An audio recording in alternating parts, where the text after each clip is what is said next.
QuoteSoft Duct 4.0 Item Details pane. When you select an item in QuoteSoft Duct 4.0, the Item Details pane is filled out for you.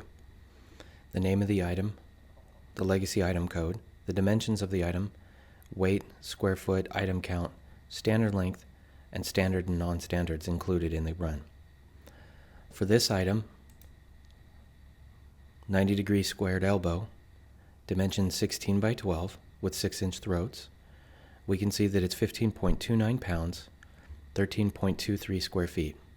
The item fab labor is 0.709, install labor, other labor, material cost, labor cost, and grand total for the item. If we want more detail on this item, we can expand each of these segments. By clicking on the fab labor plus symbol, we can see all of the fab labor components that go into creating the total fab labor. We have an item labor of 0.42, seam labor, joint labor, and vein labor. By modifying any of the components above, it'll update the screen. If we add liner, the liner labor will then be added. If we add seam sealer, the seam sealant will then be added.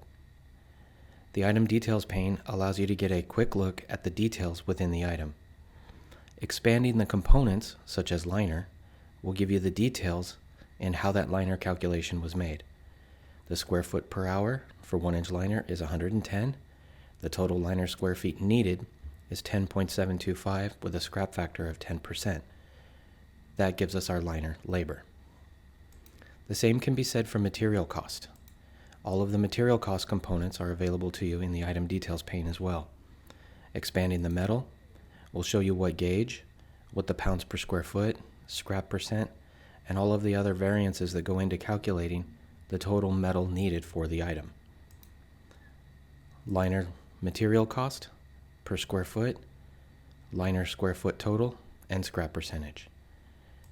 The Item Details pane is very handy when you're going through and evaluating how the software is estimating for you.